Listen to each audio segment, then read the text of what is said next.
Thumbnail didn't transfer. Lee, kick us off. Let's go. All right. Hey, welcome back to the Retic Rebellion podcast. It is Reptile Vacations, and who do we have with us tonight? We have Mr. Adam Wickens. How are you doing, sir? I'm good, guys. Thanks for having me on. Appreciate it. How are all you guys doing? Oh, Real we good. are doing fantastic. Right. We had a great past weekend. I was exhausted, barely alive on Monday. It's been great. Oh. And are we still hearing me? Is no one else talking? Is it just me? No, just I gotcha. Okay, there you go. Sorry, you did cut out for me for a sec there. Oh, okay, cool. All right. How you doing? How was everyone else doing? How's the week been for you guys other than, I don't even think you just got snakes. I think that's where I was leading with that. Yeah, I got a couple new snakes. I got a couple new white throats coming. So for me personally, it's been pretty exciting getting everything back together at the shop after the showcase. So that's basically my week in a nutshell. We had, of course, you were here last weekend. We all had a pretty good time, and it's always nice when you come into town and we can get together face to face. Yeah. Get a little sore from laughing a little bit too much. Yeah, oh yeah. You and your jokes. Damn it. Yeah, Bill, you just did a show, right? You had your show in where was it last weekend? Glendale. And how was it? It was good. It was basically the same formula that I had done the last two times, marketing and advertising wise. We had a decent crowd. It wasn't the crowd wasn't where I wanted it to be. It was a little down from the last two shows, but we had a ton of competition. We had like F1 cars were downtown. There was a card show, a big card show, a big video game show, a fish aquarium show. So all these different events stacked up right on my weekend, and it lowered attendance a little bit, but we're going to rebound real good because I rented the other room at the facility for the next showcase in September, and it basically almost doubles the size of how many vendors I can have in there. So we're going to make a real nice run at it this time. Yeah, it's tough to compete with, well, one event, never mind if you've got a whole bunch of events. Plus, your expo was on the same weekend as Tinley, so if you've got anyone who's traveling, then that's a real tough draw as well. So right. I don't know, it's cool. I would love to come see one of your shows. You do 2 a year, right? Yeah, we do them in September and March, but we'd love to have you. I was going to talk to you about that sometime. Yeah, it's something that's, especially the March one, man. If I could flee down to Arizona for a weekend, that'd be all right with me. Get away from the snow. That's kind of what I'm all about. Hey, and if we get some good weather, which could happen, we could go herping and make a video.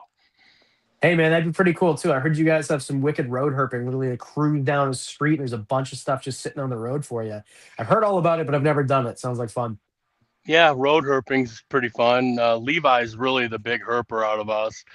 Lee and I went herping once with Garrett, and we found a Gila monster, a desert tortoise, a coach whip, a western diamondback, all within like 2 hours.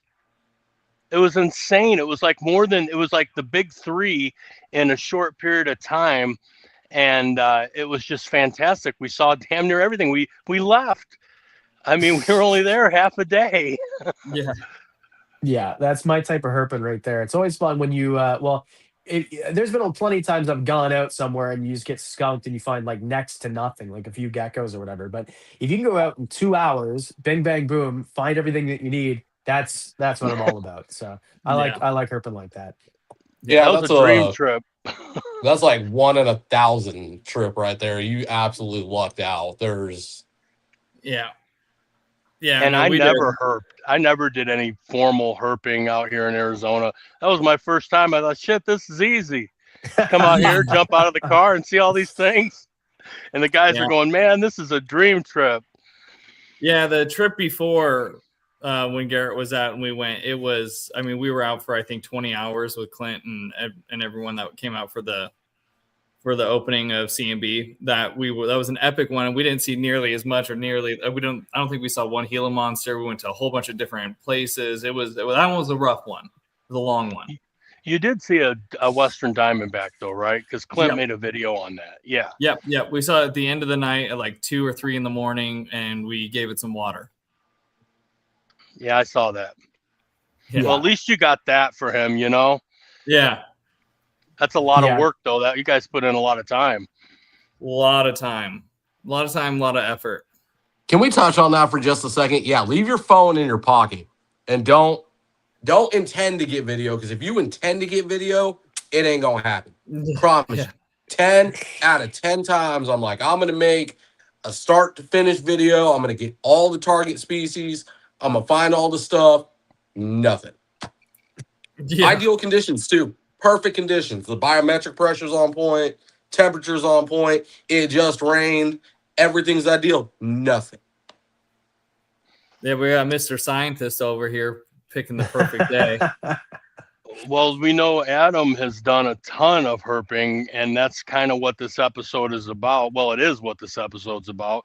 We talk about going on where could we go vacation and see retics and what there would be to do. So I thought, man, there's just nobody better to bring on, because I love seeing the videos of you traveling and stuff. So really excited to hear well, I guess we started out. What was your favorite herping trip, and what did you find? My favorite herping trip, it's so hard to pick. I mean, like, my favorite location was probably Bali, Indonesia, just because we found so much. The stuff we found was so cool. And like, if you're talking about vacation herping, like there's a reason that everybody goes to Bali to the point where it's ruined now. It is the most beautiful place. I've been all over the world, and that is the most beautiful place I've ever been to. And then you can Wow. just, take like a little adventure, and then you're in a forested area. And we found a spitting cobra 10 feet outside of our door. Like, we're in these little villa things for $30 a night, private pool, like craziest thing ever, like right after COVID. There's a spitting cobra, and then we're getting calls because we were with Bali Reptile Rescue, and we're getting calls. Oh, there's a crate in my house, and you just show up, and there's like a crate in somebody's house. And then we went and found we get a call from a farmer, and they had a female king cobra on her nest. So then the idea was, hey, you guys come get her in the nest, or we're gonna set it on fire. So we went there, found her, relocated the nest. So it was just, there was so much, and we were only there for 5 days, and like, we found more in the first hour than what it seemed like you guys find in a week going road herping. Like, we found so much so quickly, which usually is not the case. And then, of course, in those areas too, the vipers, like the white lip vipers, they're just literally everywhere. Like, you're stumbling over them. There's a lot of places like that. So Southeast Asia in general is my favorite. Costa Rica was great. Madagascar was great, but there's a reason I'm going to Southeast Asia in 2 days for a month. I mean, it's herper's paradise. Oh, all right. Well, you kind of got to I was gonna say your top five herping vacation spots. You hit 3 of them, I think, so far. So you got 2 more. Yeah, so top 5 herping spots. So Bali is probably number 1 for sure. Bangkok is number 2. Like, you think that Bangkok is like a big city, dude. We found more species in untreated sewage behind a temple than any. Like, I went out with Chris Sweet, crazy amount of species we found. Number 3, the Pacific side of Costa Rica.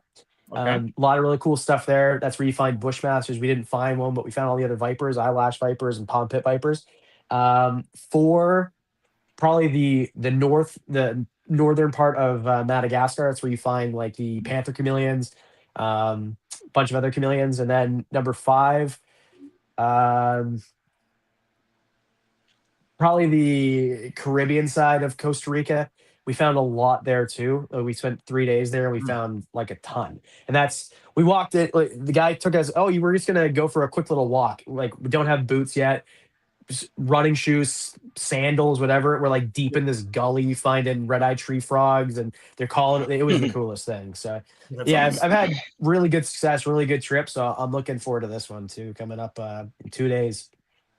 Nice. So if somebody was to go want to do a vacation, have a good time, and see retics, I know you've done this. Where would you say to go see retics and have a nice vacation to boot? Bali, Indonesia, for sure.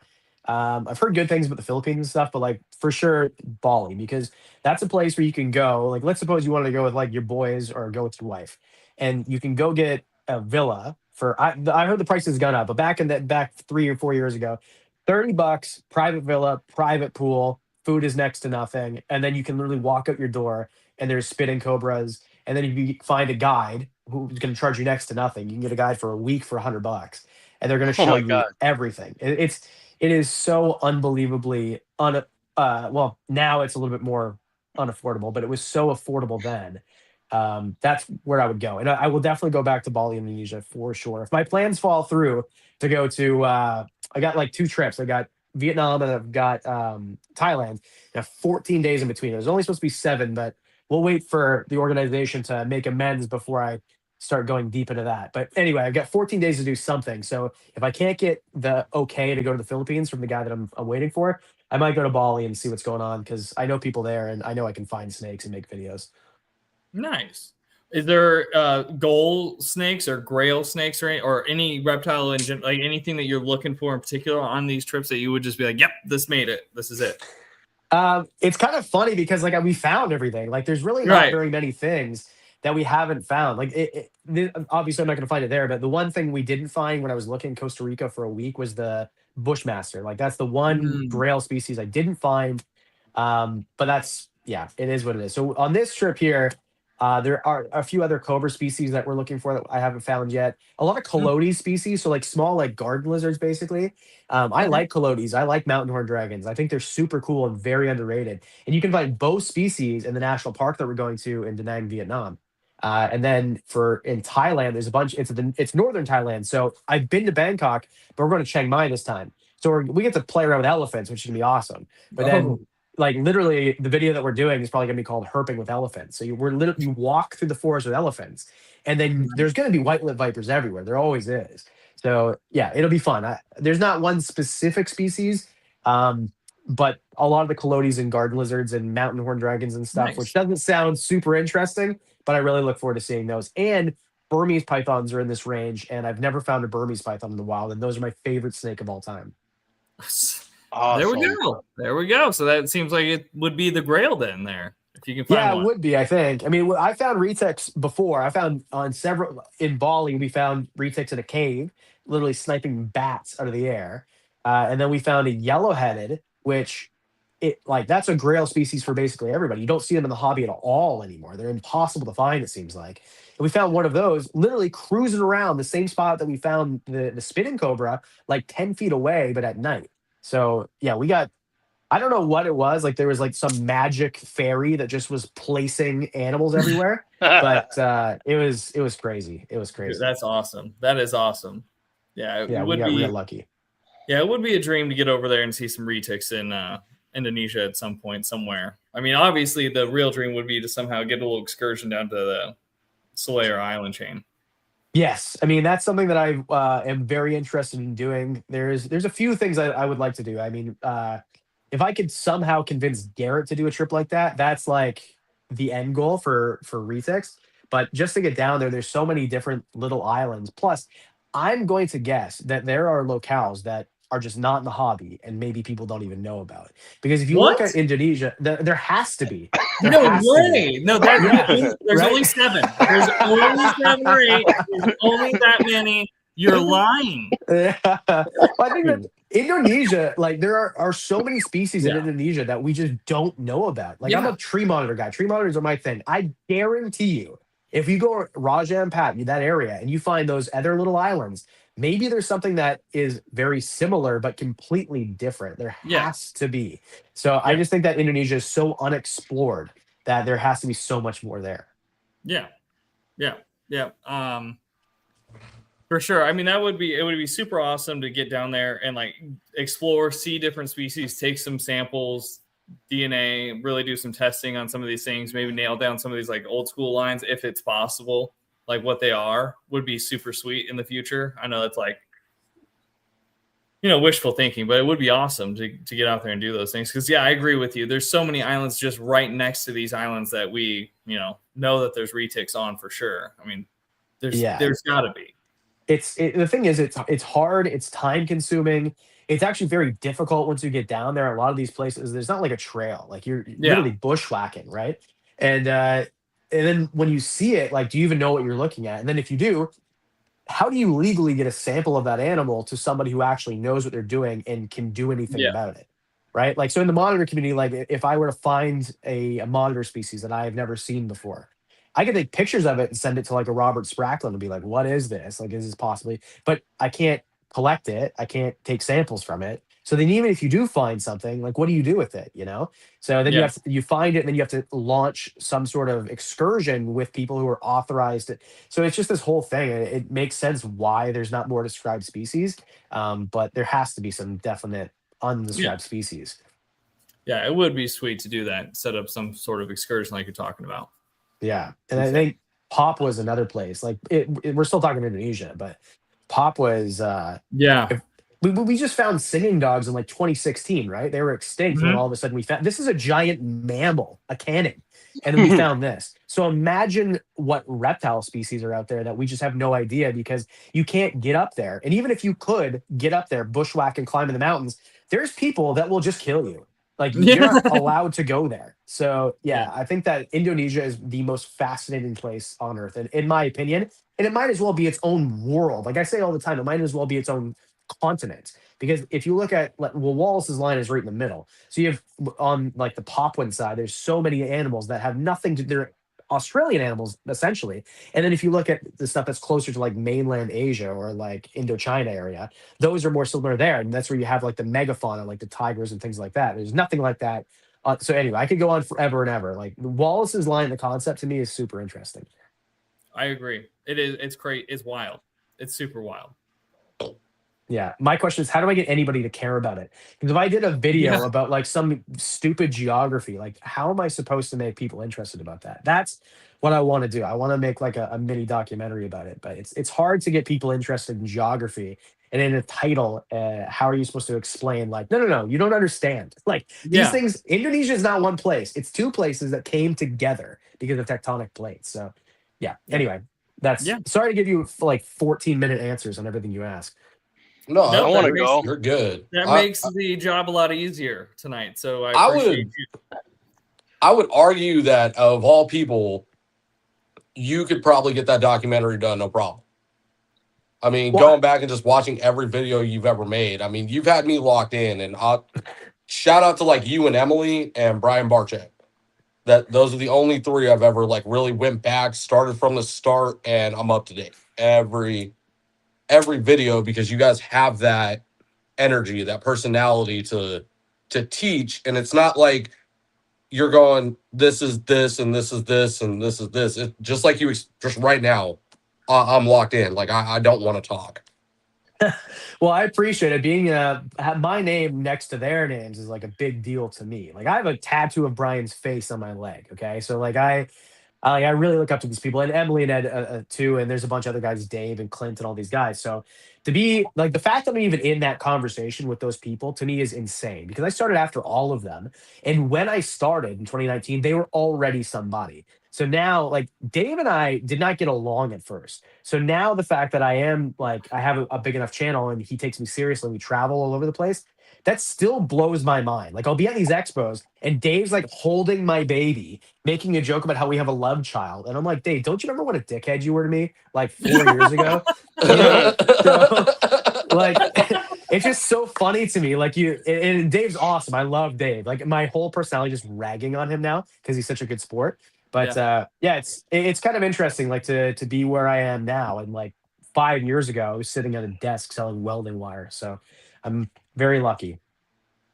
That's Yeah. awesome, man. And I Yeah. mean, keep going. Awesome. Like you got it. You are like it's not like I'm not kissing your ass. I mean, top No, no. three away from. I mean, Clinton, Dave, I kind of put in their own category, but like Mhm. my kids love you. My fucking daughter loves you, dude. Like she's like, when is Adam putting a new video out? When is Adam putting a new you, Emily, well, rest in peace, but back was Brian, Yeah. Yeah, it's funny, man. My kids hate my videos. Like they will not watch them. They want to watch like Tara Green and Dr. Plants and Mr. Hillbilly and I like those guys too. Like they're great and I'm friends with them. I'm actually going to Vietnam with Mr. Hillbilly, so it's kind of cool to do like collabs like that. But like it's it's cool to me when I meet kids at like Dallas or Tinley or whatever, and they come up to me and they're super excited, and their parents have no idea who I am. And they're just so confused while they're staring at this bald midget, and their kid is so happy to talk. And then I'll see them the next year, and they're like, dude, I love you. It's so cool to me that usually it's the kids that get the parents into the Yeah. videos. And, or like, hey, man, we're just here to look. We're just here to look, man. Like, what kind of reptiles do you keep? None, never. We're just here. Yeah. And then the next time I see them, like the Tinley after, like 6 months later, it's like, oh yeah, we got a crested gecko, and we're getting some of them are like, we got super dwarf retic because we're watching Garrett's videos. So it's crazy how like, dude, it's an Yeah. addiction. It is an addiction, and people just get really involved in it. But it's a healthy addiction. Your teeth don't fall out, so it Yeah. could be worse. Yeah, no. We had a person like that was at the show that I saw at the previous show, didn't have a reptile. Saw her at this show. She had like 5 different snakes now. Yeah. So yeah, it just happens. It's a very common thing. It's not like once or twice. And I'm very lucky. I get to talk to a lot of people at these expos. I take, 400 pictures at an expo. And every single person that I talk to, it's like a different, unique story. But Yeah. it's almost always the same if it's a kid. Mom and dad didn't want me to have an animal. And then they watch your channel, and then you convince them. And I'm sure it's Emily and Ed and everybody else too. But to me, that's like the coolest thing. Because when I was a kid, the reason that I got into reptiles was because I was watching Steve Irwin and the Crap Brothers and Jeff Corwin and all these guys. And I'm not comparing myself to them at all. I cannot fill their shoes. But kids don't watch Discovery Channel anymore. They're watching me and Emily and Dave and all those people. So we're kind of filling that niche, not saying that we are them and not as good as them, but that's who we're inspiring the next generation. And to be that, like I take that very seriously. Yeah. I mean, I'm glad you said Jeff Corwin because that's my dude. That's my dude. Love Jeff Corwin. Until like friendly debate on that one. I mean, I would argue that you guys are in the category and would be the new age equivalent, because you got to think like there was an interesting topic brought up. I think it might have been MJ that brought it up, but it was like Steve Irwin would get canceled if he was current today because of the shit he was doing. And I was like, now that you put it that way, that might be true with the way the culture's changed, the people have changed, the things that have happened. Like maybe, but then you look at like the top 3 icons YouTube wise. I'd put you 3 at the top of that conversation. Kids are into you guys just like they were, like we were with Irwin and Corwin and the Pratt brothers. Yeah, dude. I think the difference is like we are more the pet side, and there was nothing to do with the pets on TV back then.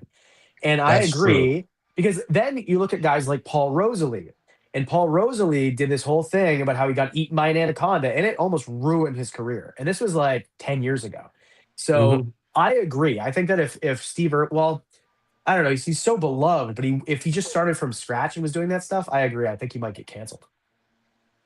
Yeah, because he was crazy. I was gonna say, I think the difference, and I would agree that you are the equivalent, and I think the reason why it's become so much popular to go this route, one, YouTube and everything is very accessible. It's really easy to search up, and they kind of bring you to them. So if you're seeing one person, then you kind of get brought in. To be honest, that's how you fell into my algorithm from watching like Snake Discovery and BHB stuff with Brian, rest in peace. But yeah, so I think that's one of the things. And then the fact that you're coming from the pet side, or you're showing animals that you're actually keeping, at your house and stuff. It seems it's different. It's more interesting because it's obtainable. Someone can't. I mean, not everything, because you have some species that we can't get. I believe, if I remember correctly, like iguana species and whatnot. But I think that's like the thing that's kind of popular, because we can get that stuff. Like, he's showing and explaining a really cool rare animal, and we can own it in our house and build our own little Indonesia in our house or whatever to keep this species, or our own little Costa Rica, or whatever the case may be. So I think that's a little bit different, where they're out going on trips to these wild places that isn't really realistic for everybody. Yeah, and a lot of them are it's zoo stuff too, right? Where like I have a mini zoo in my house, but I don't have it in like what they have. And it's funny because like I'm kind of changing subjects now, but if you look at all like the bigger YouTubers in this category, what do they all have in common? All of them have a zoo. All of them. Yeah. Eventually. Enan, Brian, Ed and Emily, like all of them have a zoo. Jay, all of them have a zoo. So I think that's what's holding me back. If I want a gold play button, I need to go buy property and build a zoo. It is funny that it is like the progression. Like, that's when you've like hit your final evolution, you have a zoo. Yeah, and like that would be the goal, but like where am I gonna put it? Like, where would I put it? Like, I live in a place where I live in the middle of the biggest tourist destination in North America, Niagara Falls. But there are so many regulations. Like, I live in a different town, but that's not where I'd have to put it. There are so many regulations. Not only that, but like, just for fun, look up what real estate prices and property taxes are where I live when you're done with this. Like, you think they added a zero. So like, I would have to. That's the whole thing why I wanted to go to Texas so bad. Is because it's affordable to do that. It's reasonable to do that. And minimum wages are $25 an hour for someone to scrape your bins. So it's like you can actually run it affordably as well. So I think it's just the thing that's stopping me is geographically where I am. I just don't know if it would ever be possible to do. Yeah. No, I get. I don't know. A zoo would be cool, but I don't know if I'd want to deal with like the public coming into my space or my stuff, or if you do have like a separate facility from your place for the zoo. I think I would miss having my animals with me. So it's like, I don't know, it would be kind of tough. I feel like I would do more of like with the Kenan situation, where he's kind of making that more of a private zoo and then doing private tours. So it's kind of like when he wants to do it, kind of when he wants to show it up. I think that's probably that happy medium kind of compromise. Yeah, I agree. And like, so we actually had the very oldest pet store in the city that I'm from closed down recently. They were around for 30 something years. It's where I bought my very first pet. It's where I've been in that store since I was like old enough to walk, basically. And when it closed, I'm like, what if I bought it and made it another reptile store? But then I looked into like the financials of it, and I'm like, because this was a big place. Like, they had their fish room. If I made a reptile room where their fish room was, it would be one of a kind. It'd be absolutely insane. But then I looked at the financials of it, and I'm like, there's no way to make money doing that. Like, the amount of that you'd have to charge for admission for it to make sense would be, I felt like I'd be robbing people. So it's just, I wish that it was more accessible for me to do, but I definitely do want a reptile zoo. I think that'd be the cool. First of all, I want all this stuff out of my house. Like, I got 3 kids. We want more. I want this stuff out of my house. Like, I need the room. I need the space. And I've got reptiles in every room in my house. So that's like the number one thing. And even if it's a private thing, like a facility, cool. But a zoo would be like the number one thing I would like to do. Yeah. See, I want to kind of mimic like. Have you heard of Rattlesnake Ranch out here in Cave Creek in Arizona? Yes, I have. I want to do something like Cody's doing, where it is a private zoo, but it's public at the same time, kind of like more in that controlled setting where, I feel like Cody gets more one-on-one time with people. And that's really what I would thrive in. Like, we're going to do the Super Show coming up, and I love it. Like, don't get me wrong. Like, I love the mass amount of people and having quick conversations, but like I'm sure you know this better than anybody else. That one-on-one where you click with somebody and like you get them to either that next step or get them their foot in the door and really get them like excited and into the hobby. You can't really beat that feeling. Yeah, I agree. And it's And that's what I like about the events and like after the event. That's what I like so much about like Animal Con. Like Animal Con was the best event in reptiles, period. Nothing even remotely close. First, second, third, 100th place, the best.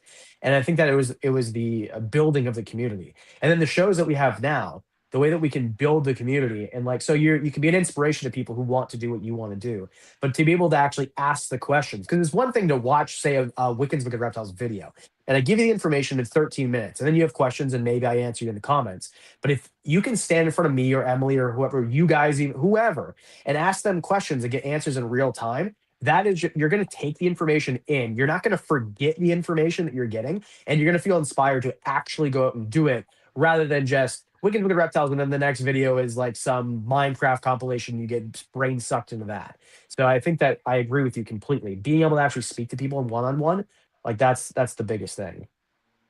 Yeah, Yeah. absolutely. Sorry, I was responding to Todd. Me too. I haven't made it down there because I'm an a-hole and I love Cody and I love Logan to death. They're two of my favorite people. I just haven't had the time. I need to make the time to get down there because I got babies coming out. Logan posted Yeah. something on his story, and I'm like, dude, I'm obsessed with rattlesnakes. Like vipers are cool in general. Boom slings are cool. You know, the what is the top four, the deadly four in India, right? They're cool, but my heart's with rattlesnakes, man. I couldn't be in a better place. Yeah, rattlesnakes are super cool. Like venomous is something that I have no experience with. I've never kept. If I were to keep it, it would probably be small arboreal vipers. But rattlesnakes, like I would Mm. love to get the opportunity. And I talked to those guys at the Super Show, not the last one, the one before that. And like they invited me down. I just need an excuse to get down to Arizona so I can go do it. Like Arizona is one of those places where I've got 12 things I could go do. Like I keep getting invited. It's just I haven't had the opportunity to go. So I need to now, like my travel season to the southern United States is like over, except for the Super Show in July until November. But once November happens, like I'm ready to book that calendar and get away from the snow and settle. Maybe I can get down to Arizona and go see some cool stuff. Come on down, man. We're We got you all day. you're going to be at Pomona then, yeah, for the Super Show. We're going to Yes, be sir. vending next to Robert from Farmhouse Boy, do Reptile. I. I love that guy. I Yeah, love that guy. he was at he vended my show. We right next to me, and he invited me to come get a couple tables at Pomona with him, and he's got a nice island there. So we're going to bring the big snakes, and he's got the big monitors. So it should be a pretty good draw to that area. Yeah, I was talking to him on the phone yesterday or the day before maybe. And yeah, we're talking about your show. He was saying, yeah, it was great. It was like he had nothing but nice things to say about it. But I love Robert, man. Like, so I'm big into monitors now, and I'm kind of like new. It's only been like 3 years or so since I've been like really obsessed with monitors. And so which makes me like one of the new guys. And usually in a lot of communities, it's kind of difficult to be taken seriously. And you'd think that with a big channel and people know who you are, it'd be easier. But it's kind of like we don't want that. Like we want people who are actually passionate about the animals, right? And even if I am, like they just maybe wants it for clicks or whatever. The monitor people have been the nicest people to me that of any of them like micro communities by Oh, far, not even close. Like they have like Robert absolutely. and Nick and Uncle Mike and like all those and Brandon and like they've been so nice to me. So yeah, I can't wait. And I'll be spending a lot of time down at the very back on that island. I know exactly what you're talking about. That's where I spent the entire show in January, basically hanging out with Robert. That's Yeah. perfect. Yeah, Robert is man, I'll tell you, he's a true mentor to me. When I first got into white throats, I don't know how many years ago that's been, maybe 4 years ago, something like that, maybe five. Anyway, when I got into him, you know, I had gotten in contact with him and we talked a little bit. And I mean, he has given me so much knowledge and that I feel like I've got a green thumb with these white throated monitors that I have. I've got six now, and Wow. I just absolutely freaking love them. And I understand them so well because of every time I had a little question, I would throw it at him, and he had no problem responding to me. And we've just had a really good rapport since then. But you are right, man. These monitor people, it's got to be the best community out there. Yeah, I think so. And like, it's funny. I never used to listen to reptile podcasts really, and then I started finding like all these monitor podcasts, and then I just fell right into it. Like I'm way into it. And I think it's because also it's like very difficult. Like no one wants to listen to a ball python podcast. I'm so sorry if there's a ball python podcast listening. Yeah, No one you're right. cares. You're right. Like No, you're right. like you know how to breed ball pythons? I'll tell you in 30 seconds. Get a male and get a female and put them together. Like that's kind of it, you know? Like maybe like I'm sorry, it really is that easy. Now, even the hog-nosed people, oh, you got to brumate them. No, you don't, bro. Put them together. I promise you, got eggs every single year. It's easy. Monitors are not easy. They're very difficult. Not only that, but they're difficult to house properly. You can't have a rack with like you can't have 100 ball. You can have 100 ball pythons in this room. You can put 1,000 in this room, but you can't. I have how many monitors do I have in here? Like 8 or 9, maybe. And I think that even then, like it's just it takes so much more to keep a monitor happy and to breed them in comparison to almost everything else. So I think that there's like this mutual respect amongst monitor people. And I think that you see that in the retic community as well, in other communities. But there's certain communities out there that just you don't yeah, it's difficult to breach and get into. So I love the monitor people. They're great.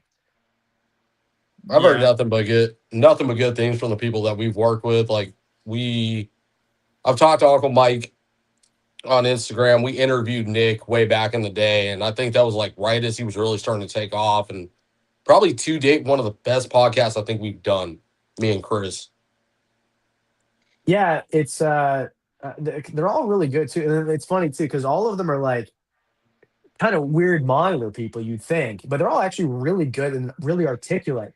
And yeah, that's kind of the thing that really took me aback. Because there's been a few podcasts that I've been on, and like they, especially during COVID when everybody had one, and they just can't figure out how to carry a conversation. Like they just it's like hopeless. But all these monitor people, it's really easy to talk to them, and they all actually they understand what they're talking about. They're not talking to their arse, and it's just really easy. So I think I found like my people. Like I've always been interested in monitors, but it seemed like this barrier to entry. And then there, you just kind of have to know your limits, right? Like I'm not going to get a crocodile monitor tomorrow. I promise you that.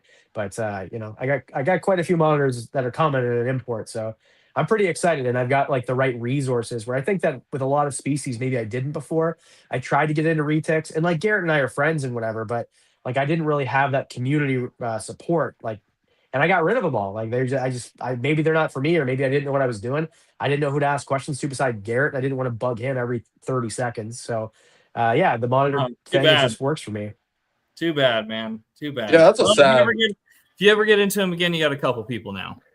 Yeah, I mean, and I think that also, yeah, I'm better now at finding the right people to ask questions to. Yeah. But I said to Garrett because I've been to his place like 10 times now. Like I live 4 hours away.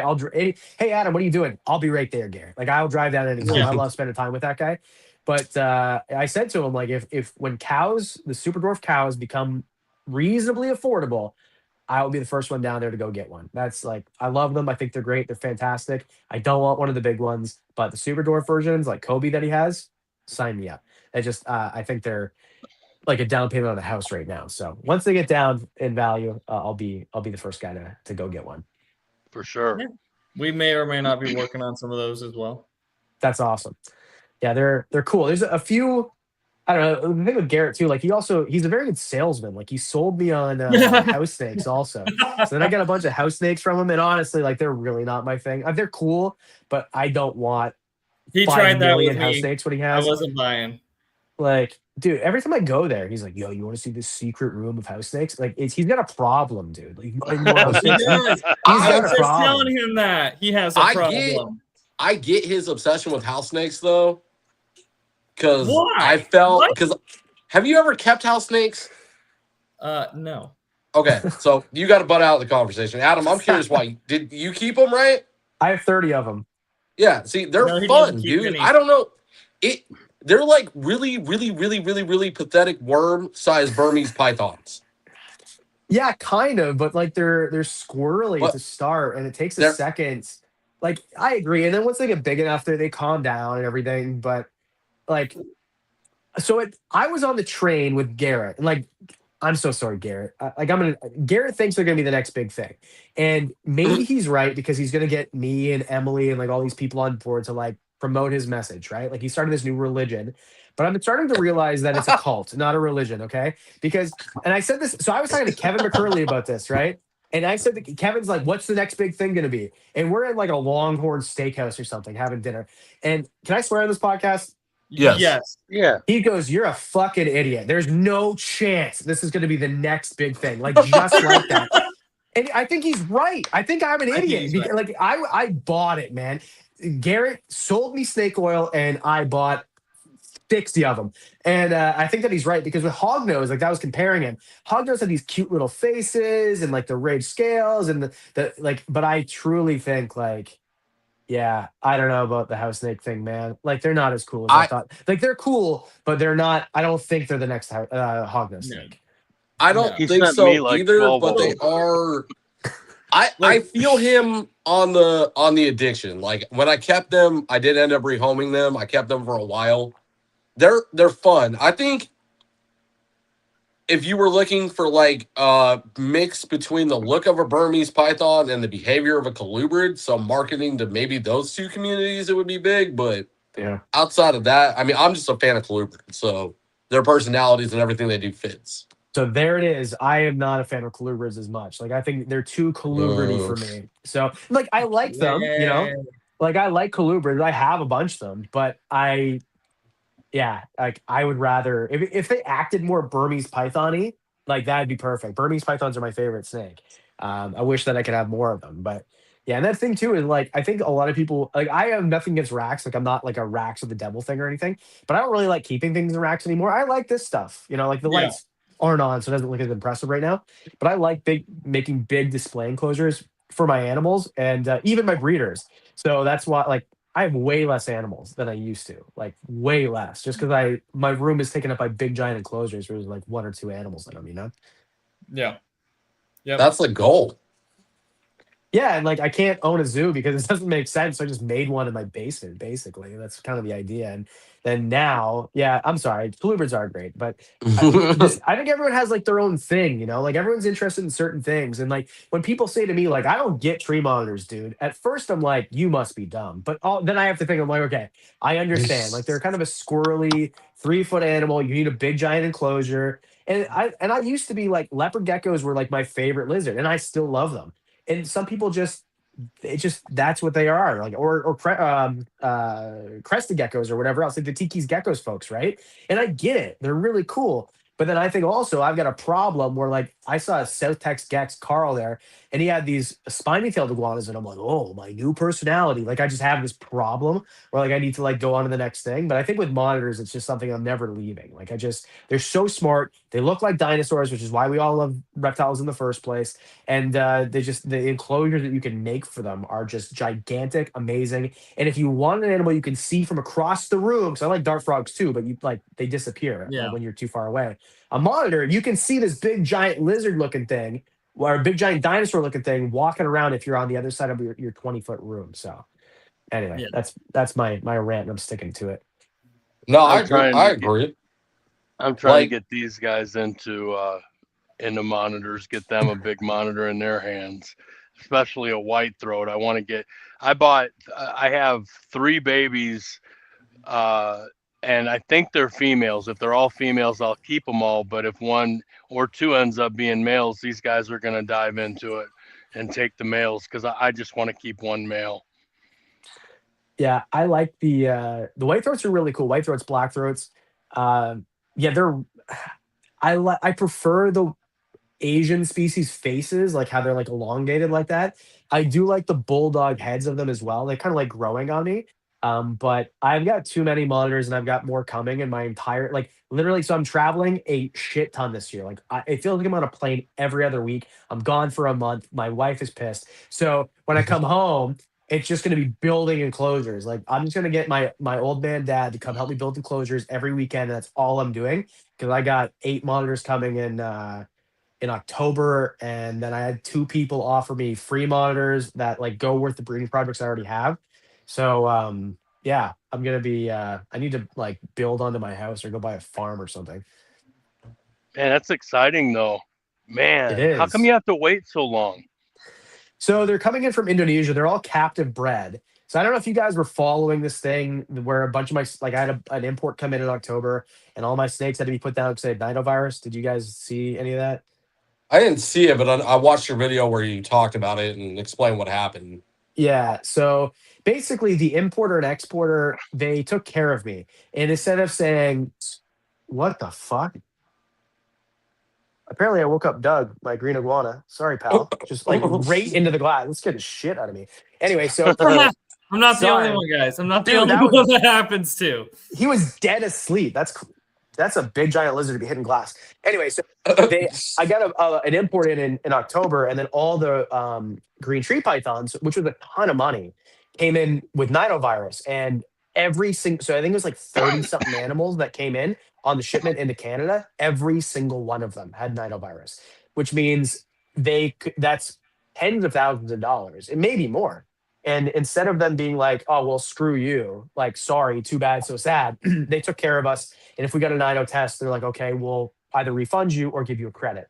So from the same place, well, everyone knows what it is. It's Chris Applin's place. So like, we're not shitting on that farm at all. He did the right thing, and it can happen to anybody.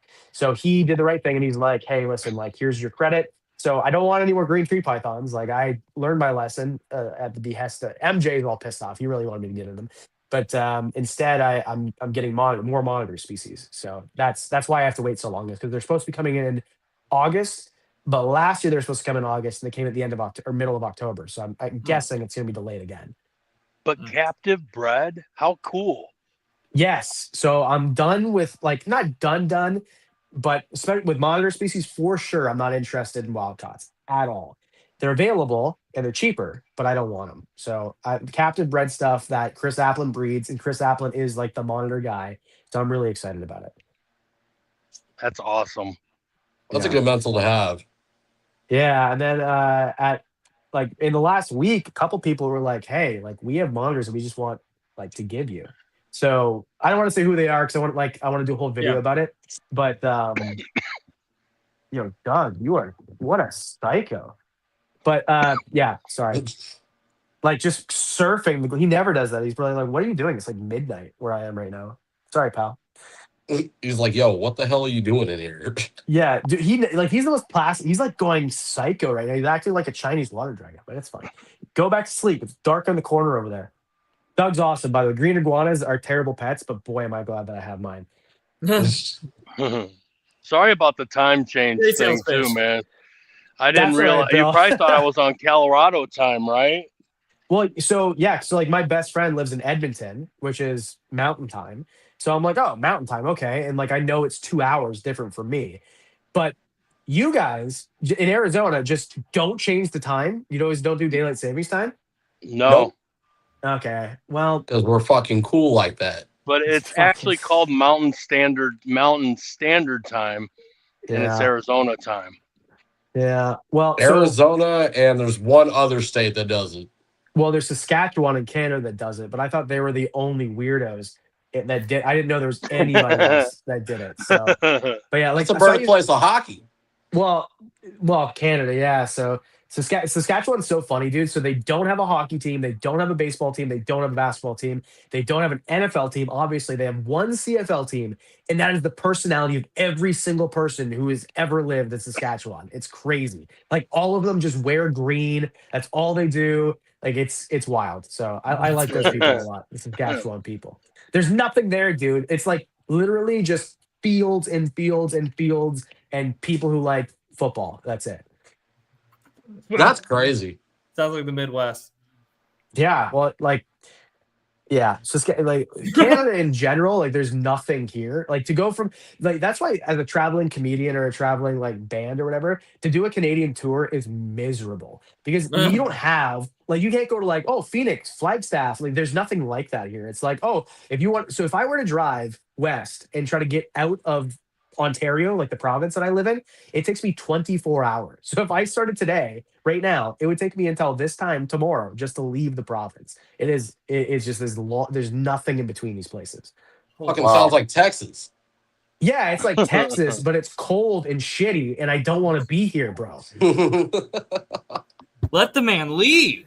Dude, it's wild. Like, I've done that drive once. It is miserable. So there's a lot of places that in Canada that are beautiful, but they're all like in certain places. And I forget what it is. 90% of our population lived within a 3-hour drive of the U.S. border. Yeah. That's crazy. 90%. Wow. I wouldn't Yeah. known that. Yeah. So, and like everybody, it's not like they're all spread out everywhere else. It's like Edmonton has like 5% of the rest, right? Because they're like 6 hours from the border. And then there's like 12 people who live in Nunavut. You guys don't even know what I'm talking about now. I'm just saying gibberish to you. And then there's like Newfoundland, and they all talk like they want to marry their sister. And there's like 17 people out there. So that's it. Canada's a very. I wish I could show you this guy right now. He's just. Can you hear it? No. No. Wow. All right. Okay. Well, yeah, anyway, so I don't even know how we got into that. But anyway, yes, no problem, Bill. It's all good. It is midnight here right now, but I'm still alive. We're doing good. Well, we're glad you stayed up for us. Nice. How far are you from Billy? So now I'm not sure because he just moved, but I was about an hour away. So all those dead chondros that I got in, I put them in racks that I bought from Billy, and it took me about an hour to drive to his place. Okay. Okay. Yeah, but I know he moved into southwestern Ontario. I forget where he said, like London, Windsor, something like that. So he's like 3 hours from me now, probably. Okay. Okay. So not too far. No, no. So if anyone lives in Ontario, they live within a 6-hour drive of me. Like it's all southern Ontario. Mm. Mm. Okay. Okay. Yeah. Yeah, I was curious about that because I was talking to Billy about going to the historical game in Saskatchewan. Oh yeah, yeah. Yeah, it's yeah, and that's why all of our shows, like in Canada, we have a few shows, but like there's like the Western Canadian, like in terms of big shows that are like people travel for, there's the Western shows that Tyrone puts on with Greg, and then there's Grant's shows in Toronto, and that's it. Like that is it. There's like some regional shows, but that's it. So like and I don't really go to a lot of those shows anymore either. So that's why I go to every show in the States as much as I can because it's actually interesting and different and not the same person's running them. It's not the same thing every month. So yeah, Yeah. that's why I'm down there so often. Any weird species you can't have in Canada? Cyclura. There's one species of Cyclura here, and the guy who breeds them like won't sell them to anybody. So that's it. Like we can't have rock iguanas, can't have rhino iguanas. A lot of places in Canada have like really restrictive laws. Some places are like no boas at all, no monitors at all. So, but in terms of like Canada wide, Cyclura is like the big one. Why is Okay. that? Well, the same reason you guys can't have Brachylophus, the Fiji banded iguanas. Same reason. So you guys, once it went into place, like you guys didn't have them legally, no matter what Tom Crutchfield tried to do, and we didn't have the Cyclura. So that's it. I mean, it's just the same reason. To be fair, although I think rhino iguanas and rock iguanas are really cool, and I just did a video including them today, I would rather have the Brachylophus. They're the coolest thing on earth. Okay. Okay. I can get down with that.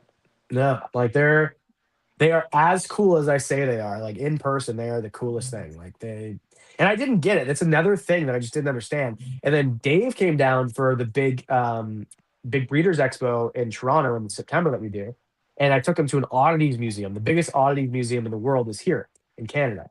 And this guy has like a whole bunch of weird stuff, like narwhal tusks, which you guys can't have, and they had like Ava Braun's underwear. It's Hitler's wife, by the way. Just like the crazy stuff. And then in the back, he's like, "You guys want to see some shit?" And he had a bunch of animals back there, and he had some Fiji banded iguanas. He put one in my hands, and I'm like, "Oh, okay, I get it now." And then the next day, I bought one. So yeah, That's crazy.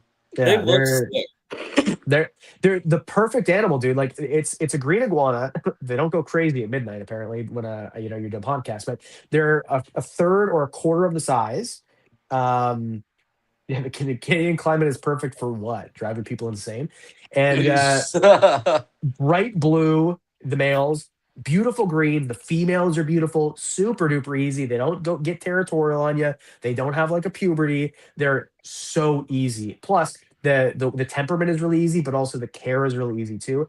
And they're not just herbivores, they are omnivores. So you can feed them crickets and stuff like that. And they chase them, and it's so much fun to watch. God dang. They're the best. They are the best. Like, just rub it in our face, Adam. Just well, continue. and I to do just, this constantly to the point where it's like a meme. People get all pissed off. They're like, they'll meet me in an expo and be like, "Yeah, you can have brachiophis, but I'm taller than you, bro." I'm like, "Okay, cool." Like, it's just, it's people get real upset about it, but it's true. Like, they are the coolest thing ever. So if I have to live up here in 8 months of winter, then you guys have to hear me talk about brachiophis constantly. Yeah, that's worth it. I think that's Are you willing to hand them up to move to the States? Yep. Yep.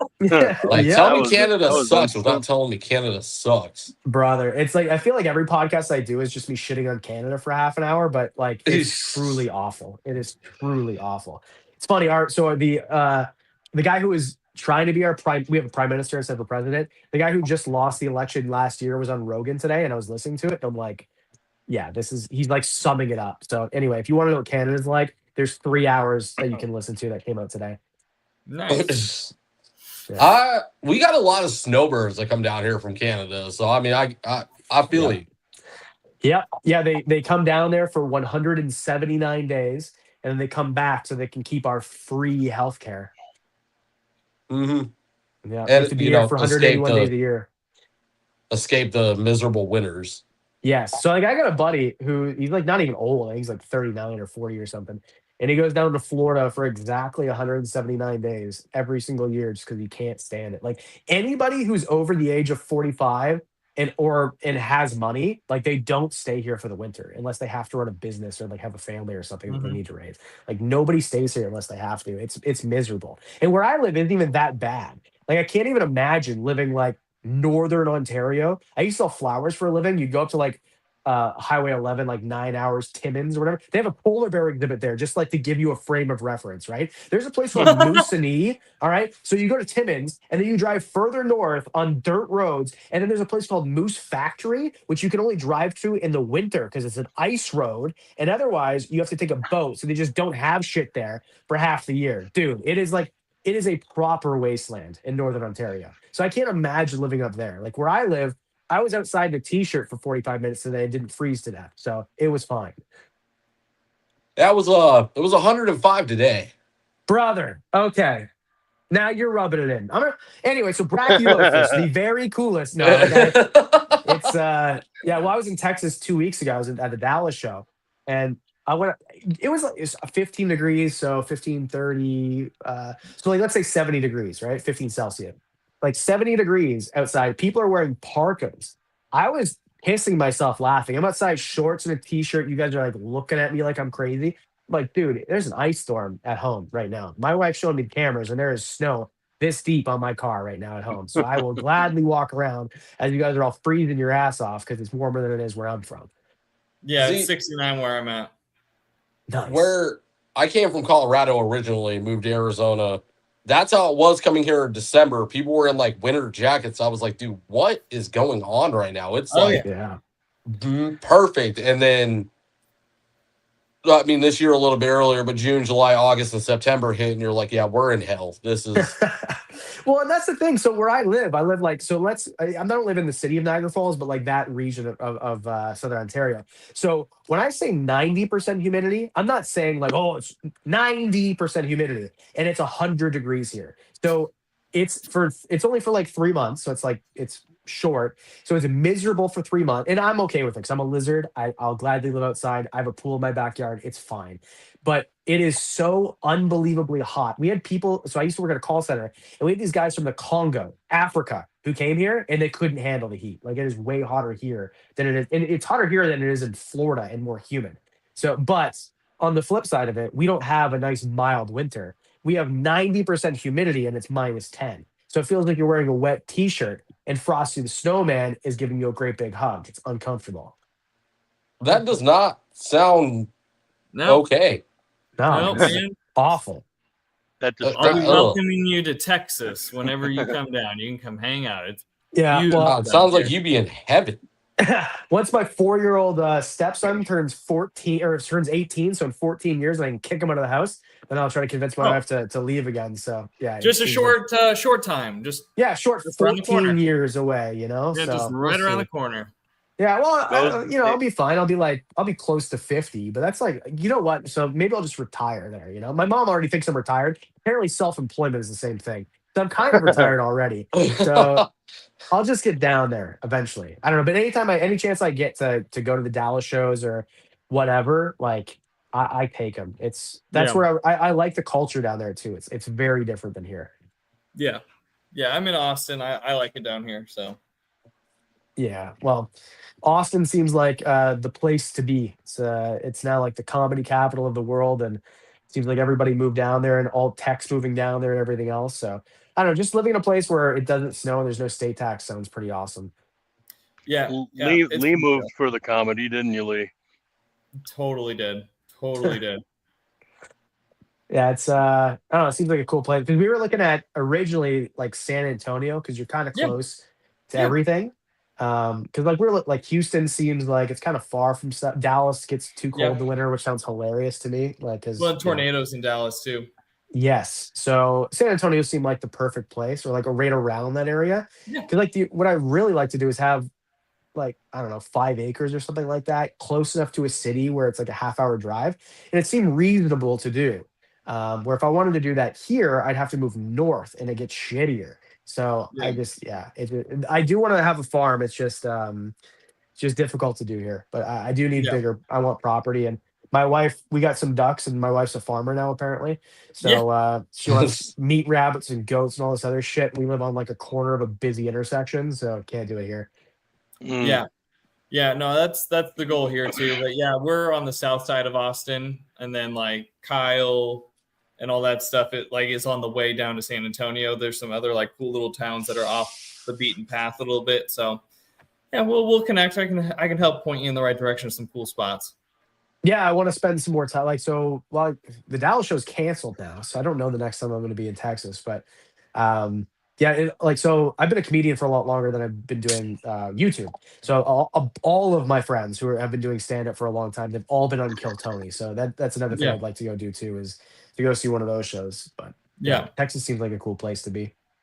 It is. It's pretty cool. I like it, and I went to a pretty cool pet shop down in Houston. So it's like it is cool to be where we're at because it is like just a few hours. You can get to the ocean, you can get to Houston, you can get down to like a little like vacation spot in South Padre, and it's not too far. You can go up to Dallas if you want to. It's only a few hours. It seems like everything, like all four corners from where I'm at, is like 4 hours ish, 6 hours. You know what I mean? So it's pretty nice. Yeah, and then I meet these people. Oh, I live in Texas. Oh, it must be awesome. Like everything's, and they're like, oh, I'm from El Paso. I'm like, oh, okay. Oh yeah. You're near nothing. You're near nothing. That might as well be New Mexico. Yeah, might as well be Mexico. Like you are in the middle of nowhere, pal. Yeah, I agree. You went there, I didn't, but yeah. Yeah, my whole personality for like 3 years was just looking at property there. Like, what can I afford to buy? Like, what can I get? What's available there? And it's like so different. It's just like, even like everything is different. Like I'm in a basement right there. Like I talk about basements in Texas. They're like looking like I have four heads. Yeah. Like, where do you live? Arizona's the same way. Yeah. Like, so Florida, whatever. So, but like, I'm just like looking at stuff there, and I'm looking at El Paso. I'm like, why are these houses so cheap? Like, this would be like $2 million house where I am, and it's 400 grand. Like, what's going? And then I looked at a map, and I'm like, oh, okay. You barely zoomed out, just barely, like just did the one thing, and you're like, oh, that's why. Yes, exactly. Yeah, yeah. And I met some people from El Paso this last weekend, or the weekend before. And I'm like, oh, how long was the drive? And I forget what they said. It was like 8 hours or something like that. I'm like, what? That seems ridiculous. But yeah. I'm like, is it at least a nice drive? No. There's tumbleweeds and that's it. Yeah. No, we went to a pet shop down in Houston. There's like prairie dogs, all sorts of weird shit. She goes, oh, I had Cayman a couple weeks ago. And I'm like, what this is crazy. That's so cool. That's so cool to me. And then she had a monkey or something, and she's like, "Oh, you'll only let you handle it if you really have the money and you really are like interested in buying it." I'm like, this place is awesome. Yeah, well, I think Texas in general is like it depends on the city, of course, but very unrestrictive in terms of animals. Where a lot of places it's not like that, Like I'm at this U.S. ARC auction. They're auctioning off. This is at Tinley. They're auctioning off hognose, but make sure that you guys have a permit for like stuff like that. And then in Texas, you don't really, like, you want a tiger? You got $2 grand? Here you go, pal. Like that's kind of it, Yeah. Yeah, I have permits for my retics here, but it's very like, it's $20. So Yeah. So that's not really like. Whereas a lot of places you need to either go through training or just blacklisted completely, which yeah, is a lot of places. Which doesn't. So Saskatchewan, that place we were talking about, up until last year, no ball pythons. Why? They can't kill you, and it's 40 below. So it just seems like that's Canada's whole own personality, though. We just the no fun, please run this place. But I think there's a lot of places like that in the U.S. too. yeah. Oh yeah, for sure. There's like Colorado, you can't own even rear fang venomous. Yeah, it doesn't. Or in Georgia, you can't own things that are native, right? Which doesn't. So you want a cobra, sure, but if you want a black rat snake, no, it doesn't make any sense. I mean, Arizona's got like if you own local wildlife, you have to maintain your hunting license. Yeah, okay. I mean, that makes sense. And And you can't breed or sell our local wildlife, which I think that makes sense mhm, to the fact of like stopping poaching. right, yeah, that makes sense. I mean, Like pyros, for example. Pyros were one of the hottest things for a while there. The Arizona Mountain King. yeah, Don't get yeah, me wrong, the California Mountain King's cool, but like Arizona Mountain King's fucking untouchable. yeah, they are. Yeah, maybe the coolest of the king snakes. And then our Um, local venomous too. I mean, you can't find probably 9, 10. Somebody from the rattlesnake community is gonna probably smack me. It's probably larger than that. Rattlesnakes around the world, like anywhere else, like Arizona has its our rattlesnake population is untouchable. And then you look at the colors, patterns. You ever seen a blue speck? no, When we get done with this, look up blue speckled rattlesnake, white speckled rattlesnake, and just the traditional. And your head's gonna. yeah, the fact you guys can find those just like outside is the craziest thing to me. Like herping when I was a kid, like it wasn't really a thing. Like you might find a garter snake every once in a while, or we have one lizard species in this province, and I've never seen it ever in my entire life. I've been looking forever. That's Ow. it. It's all we got, and we have like some frogs and toads and salamanders and stuff. But in terms of snakes, like there's 9 species or something like that, and almost all of them are endangered, and most of them are like in tiny little spots. We do have one rattlesnake species here, the Massasauga rattlesnake, but it's literally in Ooh. one protected part. It's in a bog called Wainfleet Bog, and that's kind of it. And then there's one like Tobermory. So my wife, I'm going on vacation in June with their family for a weekend, and I'm like looking around for stuff to do because like I can't sit on a beach and talk, like I just can't do that. So I'm like, oh, Tobermory is like an hour away, so I'm gonna go fuck off for an afternoon to go try to find Massasauga rattlesnakes and make a video. Nice, Sweet. Did you find nice. them? I'm hoping to find them. We're going in Oh, June, this is so coming up. Sorry, I yeah, thought it's you were coming talking. up. Yeah, I know. So Ooh, and like I've been because Wainfleet is like pretty close to me. So that Wainfleet bog area, which is like pretty famous amongst like people who are like really into Massasauga rattlesnakes. I've been there, but I've right. never found one before. But everybody else I know who has been there to look for them has found them. So that's a place that I would like to go to. Maybe I'm just going with the wrong people, or maybe like you said, I need to put my camera away. That might be it if I was scared of cameras. But I that'd be a fun thing to find because here, like, there's dick all to find. Like, it's there's no herping. People say that all the time. Oh, I'll come see you and go herping. I'm like, why? There's nothing here. That's sad, man. That sucks. Yeah, I mean, like birding is kind of cool here. Like, we've got some like a lot of raptors and Did stuff. you My say wife's bald eagle the other birding? day. Birding, That sounds like, awesome. yeah, birding is like so. That's what 80-year-olds like to do. It's Yeah, funny actually. yeah, Everywhere I go, so all these herping trips I go to, like we went to Kankrachan National Park, which is in like the middle of Thailand, and we're looking for snakes and stuff. We got camera gear.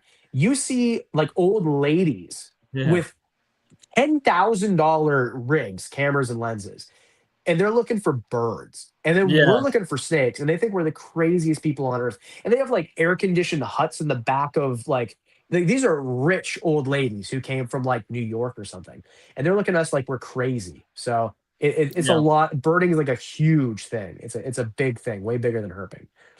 I ran into my first like bird person that did that in Wickenburg out here. Actually, I was walking by and thought they were herping. I'm like, dude, the camera's like you said, it's like a $10,000 setup. Just Mhm. running around. He's like, no, I'm looking for birds. And I was like, the fuck? And I told him what I was doing. The same thing, same response. Yeah. Thought I was crazy. It's like, Yeah. dude, you just spent 10 G's to take a picture of a bird. Yeah, and I get it. Like birds are really cool too, but They and are. I would like because where I want to go, like where if I were to go to Raja and Pat and go find tree monitors, which is what I want to do, that's also like the best place in the world to go birding because all the birds of paradise are there. And each island, some of the islands anyway, have one species of bird of paradise and they're found nowhere else in the world. And those are the crazy ones in like the Attenborough documentaries where they have like the cool wings on their tail and like the curls that look like the curly mustaches and Mhm. iridescent feathers. And then if you look at them a certain way, it's green, otherwise it's black and they do the dances. They move like they make a dance floor. Like those are those birds, and you can't find them anywhere else in the world. So that would be cool to go see. However, I'm not going to take pictures of blue jays, homie. Like that's just I'm not interested. You know, I'm not interested. Plus, the Blue Jays broke my heart in October last year. So yeah, not really interested. Losing to a billion-dollar team or whatever the Los Angeles Dodgers are. So anyway, I'm not interested in going to take pictures of robins or blue jays or crows or whatever else. But there are some. There's a snowy owl that frequents here pretty often, which is pretty cool, and red-tailed hawks and peregrine falcons. And so right where I live, if I look out my office window, there's a big tall spruce tree. Or pine tree, I guess, and there's a peregrine falcon or I thought it was a peregrine falcon. It's actually a goshawk, but he sits up there every day looking for rabbits and stuff. It's That's pretty an cool. easy mistake, brother. That's an easy mistake. Yeah, I had That's no idea. fucking And cool. my brother-in-law is like, "That's not a peregrine falcon, you fucking idiot. It's a goshawk." I'm like, "Oh, of course. So sorry." But he was right. He was right. Yeah.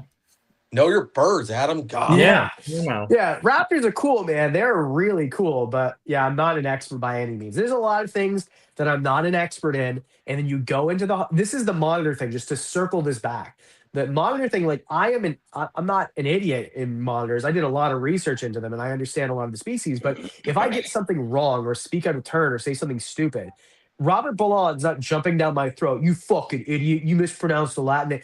Whereas like there's certain communities, cough cough dart frogs, where it's just a bunch of pricks who just want nothing. Like this is our Deliberate. thing, and like yeah, and they're like, Retics. Oh. dude, and they're just Sorry. yeah, retics are Sorry. kind of like that too, and it just seems like they have no tolerance for you trying to learn anything, and if you do one thing wrong, they'll just ostracize you. Adam, what did that thing Oh, say? here. Sorry. Adam, you got any big projects you're looking forward to coming up? Not really. Like I'm trying to grow up a bunch of monitors. So like the only things I'm working on are the banded iguanas, and then I've got some emerald tree boas that I'm trying. But as MJ told me that emerald tree boas are really really hard. It's funny. I was sending him pictures. I'm like, dude, she's gonna drop. She's got to be pregnant. He's like, dude, she just has to take a dump. And I'm like, there's no way Oh unless she my has a God. German Shepherd size shit inside of her. And then a week later, sure enough, bigger than any human shit I've ever seen. So he was right. That was really annoying. I hate when people are right like that. So Yeah. no babies for me. But I think that one day coming down and just seeing a bunch of brick red little worms in the enclosure would be that's going to be super cool. Yeah, and that was one of those. If I remember, you said in your video, if they go, right? Yeah, and like I just haven't figured it out, and maybe I need to remove and then put back together, or I like everything that I've been told. Like I'm cycling them right, I'm keeping the humidity where it's supposed to be, the heat. So I don't know. I don't know what. Maybe it's like a barometric pressure thing. I have no idea. So, but I want to crack it because I think that they'd be really cool to do. And of all the arboreal snake species, they're my favorite. I think. I mean, Sanzinnia would be really cool. Bolin's python would be really cool. The Amazon basins, but I'm not a rich man, so I don't have those species. I've got northern emerald tree boas. Yeah. See, you kind of solidified that. I'm just if I do a Sanzinnia, it'll just be one. It'll be a pet. I don't feel like dealing with that breeding stuff. I mean, I don't find the retics hard, but they were, I guess, difficult when I was trying to do it in the beginning. Once I cracked the code, now it's just like, all right, this is what I do. It's just timing thing for me, but yeah, I don't want to mess with temperatures or humidity. What if we meet in the middle on the Sanzinnia? I mean, you get your male and then I'll get the female down the road because the motherfuckers are expensive. But we'll do the same thing we're doing with our Coluber project. Nah, I just want mine forever. I don't want to send them away. Yeah, that's the thing too. It's funny. I get this question a lot. Like, what's your dream bucket list animal? It's like I have them all. I'm very lucky. Like, Yeah, you do. Super lucky. I have them all, except for Bolin's pythons. Like that would be kind of like the tippity top. But the thing is, I'm not really interested in trying to breed them. I know how difficult it is, And then you get guys like Uncle Mike, who I'm pretty sure is Dr. Doolittle and can talk to animals. And he couldn't breed his. So if he can't breed his, I don't have a shot in hell of breeding mine. So, and plus, how much is a Bolin's python? 10K That's what makes American? me nervous. That's what makes me nervous about keeping a Bolin's is how expensive it is. And I don't know. It's probably a one guy thing. I've probably been one guy, but I've heard or just read like horror stories of owning them or like having people have them die. I'm like, I'm not doing that. I don't Well, want to. they come from a weird spot. Like I listened to Ari Fleigel's They like it podcast cold quite a as bit. fuck, right? Exactly. They're on the side of mountains and they're from like a place that people don't study them because if you look like us, they'll just kill you. Like you can't just go there, you know? So it's very difficult. And like where they are is so remote. And a lot of these places I didn't realize until like I think it was Ari who described it. And like it's so dense and they're on hillsides. So you're just walking and you don't realize you're literally walking off of a cliff. So it's very dangerous to go look for where they are. So they're on Ooh. the side of mountains where it gets real cool and then it gets warm. And it's yeah, to produce that in plus it's elevation. So you gotta think about that too. So maybe if you lived in like Denver, you know, it would maybe be helpful. But I think it's just and I know Kevin McCurley cracked the code. There's some other guys who have done it now, but it's very difficult. And I am not an expert breeder by any means. I'm kind of a novice in most things. So I want to really dial in with the monitors that I have and hopefully the emeralds. And then maybe I'll work on something a little bit more difficult like that. But yeah, I think I have enough animals and enough species. So one day maybe, and if I ever had a zoo, then for sure. But for now, that's just a little bit of a dream. Do you intend to breed your monitors? Yes, yeah. So the tree monitors for sure. And I'm growing a bunch up right now. And then all the stuff that I have coming, I got a pair of each. So that's Uncle Mike's thing. Like you don't need a project, you just need a pair. And although I think that there probably is a lot more to it, especially with monitors, because like some females will just kill males or just won't breed with them. I'm gonna try it and see how it is. And like some of the species I have, like I'm getting Varanus obor, so the torch monitors. Nobody has them, and everyone who I talk to is a monitor person. Like this is another thing. I remember talking to like Dark people, and I wanted to get like some expensive. Oh yeah, you'll never be successful. Like they're just dicks. Where with the monitor people, oh you're getting torch monitors, bro. That's so cool. You know, talk to this person. Like they want you to be successful. So yeah, that's cool to me. So I think I'm set up, and if anyone's going to be able to have the right resources, it's me. All I have to do is just listen and implement, actually execute what I'm told. And there's no reason that I can't be successful on a lot of the things that I intend to breed, including the obor, which I don't think anybody has ever captive bred before in North America. Oh, shit. Okay. Yeah, everybody says the world, but I'm buying captive bred ones from Chris Applin. So either they're like, and I don't think there's funny business. So obviously he's bred them, right? But in North America, like aside from there, I don't. And plus, Varanus obor really wasn't even described until I think 2009 or 2010. It's like pretty new to science. So this is an animal that most people don't have, most people don't even know exists. So like I bring it up and people are, what's that? Like, well, there's a reason you don't know. You know, I think there's a few animals like that, and plus they're speciating all the time, and there's a few species of water monitor that for sure aren't described yet. So I think it's kind of like the same thing with retics where there's a lot of species. And Applin himself, he's like, there's 3 species for sure I know of tree monitors that people don't know that exist, and I can't talk about them yet. I'm like, well, I can't wait till you do because I can't wait to find out about them. There's 9 species of tree monitors. We can only have 6 of them. So if there's more of them, that'd be pretty cool. That is pretty sweet. That's fucking badass. Yeah. Yeah, but those are I went to it was the same thing. Like I didn't really get the monitor thing, and then Brandon put a blue tree monitor in my hand, and I'm like, oh. Yeah. Where do I send the money? And I took it home. So it was like instant. And there's only been a few animals I've ever done that with, like the Fijis and that and monkey tails, which I just they're not for me. I sold those. But then I got another blue tree monitor, and then I got a black one, then I got another black one, then I got another black one, then I got a yellow one. And so I want to have a bunch of them. But yeah, the gold spots do nothing for me. I don't know how much you guys know about tree monitors, but there's like 6 species, and gold spots are like the newest one in the hobby, and they're really expensive. I actually saw Brian Susan was selling them pretty cheap at Tinley, but they were like $8,000 basically each. And to me, it's like, give it 5 years, they'll be the same as blues. I think blues will probably be more expensive. So, but blues are also the best. Like one animal, like you don't really see blue lizards, you know, like it's kind of a cool thing. There was a really sick one at Bill's show. like at the table across from us. And then I had my eye on a coral that Robert produced that was awesome. The corals. Yeah. Yeah. So Well, the water monitor. Yeah. Yeah.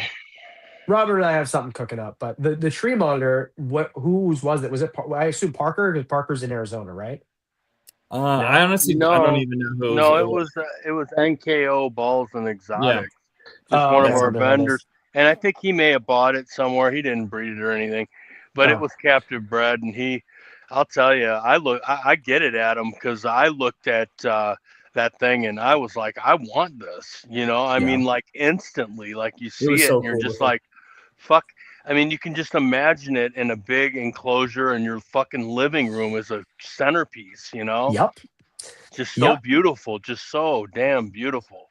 Yeah, that's what we're doing. When I tell you I'm making enclosures every weekend this summer, I'm not lying. Like every single weekend I'm making enclosures because I got a bunch to make.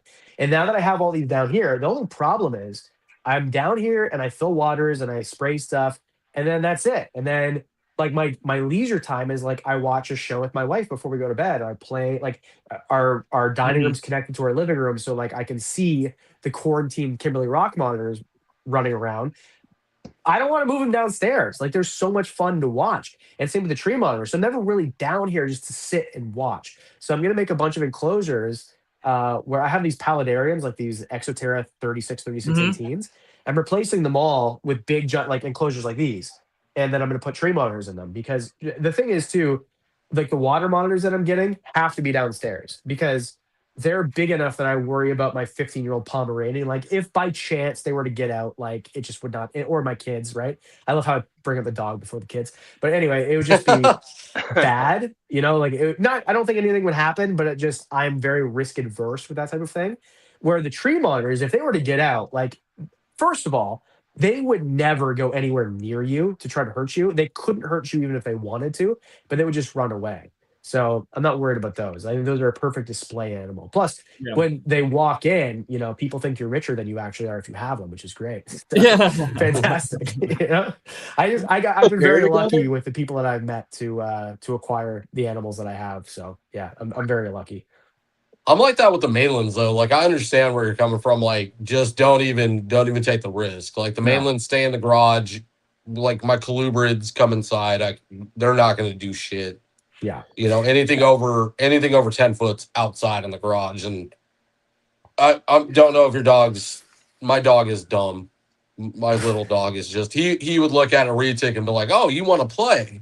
Well, my dog is blind. So like he's becoming blind. Yeah. So he went to the vet recently, and the vet told me that he was very muscular and good. He's 15 years old, right? So he's like losing his vision. So he would just walk right up to an animal, not even know it's there, basically. So I'm just and I don't have any big snakes. Like my biggest snake just passed away last week. So Kratos, my big 13-foot berm. Yeah, terrible. He had an RI and I just couldn't shake it. And so that really sucks. But so now my biggest snake, like I have one more berm, but she's like 8 feet and she's tiny. She's like the size of a retic, like a super dwarf retic. So I'm not worried about any of my animals that I have now hurting, like, and like they couldn't, even if they wanted to. But I am in the water monitors I'm getting celebensis. So like they're a dwarf water monitor technically. They're like the size of like a tegu. So I really don't have anything in my house anymore that's dangerous. But even then, because water monitors are apex predators, and my dog is 10 pounds, so they couldn't eat him, but I wouldn't want them to get out and then take a bite of him, and then that's it. That's a wrap. Yeah. So I'm just risk adverse. But putting a bunch of big arboreal enclosures in my living room would be sick. My mother-in-law would hate it, but besides that, it'd be it's funny. My sister-in-law, actually, she was over yesterday, but she's like she'll come over and let the dogs out when we're gone, but like Kayla, there's a lizard over there, and just like she'll jump out of her skin. So it's weird. I never realized how weird it is having a bunch of reptiles like in your living room until people who aren't into reptiles show up and they're like, yo. I had a cable guy come down once, and it was a furnace guy, and it was my furnace room, which is inside of my other reptile room. And he was coming down the stairs, and I'm like, yo, are you afraid of snakes? And he's like, not really. And then he walks in the room and he was right back up the stairs. He's like, I'll send somebody else. That's funny. Yeah, you don't realize it because like we're so used to it. This is what we do. This is our life. But then you meet somebody who's like really not down with it, and yeah, I'm lucky my wife is down with it because yeah, otherwise like my house is full of reptiles, dude. It's like every room. Yeah. Yeah. My Yeah, wife that's accepted it for sure. shout Yeah, out to the wives of the hobby, man. They put up with our shit. for Shout real. out. Yeah, she's like the so I had a zookeeper and she no longer works here. So and when we parted ways with her, Trish, my wife, she's like, don't hire anybody else. I'll do it. Like, oh, okay, cool. So my wife's like the zookeeper here, which is like it doesn't seem like a big job, but it kind of is, especially if you have monitors. It's like it's a lot of work. And then we still have breeding stuff with leopard geckos and hognose snakes, and we've got like one-off stuff like this stupid fucking green iguana who went back to bed finally, and stuff like that. So it is a lot of work, and she does a really good job of it. So I can hear her like walking around upstairs. You said you were going to be an hour. I know that's what it is. Yes, shout out to the wives. Yeah, the wives are great. Like That's they. Dana, by the way. Oh, Yeah. oh, The okay. Well, best. that makes The sense. best. Dana's awesome. Like Bill, your whole family. Love your whole family. By the way, beautiful Thanks, people. man. Thank You're you. all right too, but your family just Yeah. beautiful people. Yeah, it's funny that the species I really focused on are the ones my wife liked. I'm thinking about that while you guys are talking. Like, come to think of it, Dana really liked the white-throated monitors. That's what I settled on. Dana really liked the retics. That's what I settled on. Maybe they play into your psyche a little bit. Yeah, my wife, she'll never say no to me for stuff that I get, but like there's definitely been times where she'll be like a big sigh, like, do we really need more? So but she likes all the stuff that we have, and she's not afraid of anything. Like she's not afraid of any of it, Yeah. which is great. Like a lot of the guys I know, their wife will like open the enclosure, toss stuff in, but they're not really down with Yeah. them like that. Yeah, Yeah, my no, wife gets pretty hands on. Yeah, I handed my wife a snake just literally, I think yesterday or the day before. I just like, here, hold this. I got to do something real quick. So, Yep. oh, okay. I guess here we go. Yeah, that's awesome, and it makes it so much easier too, like on many, many different levels.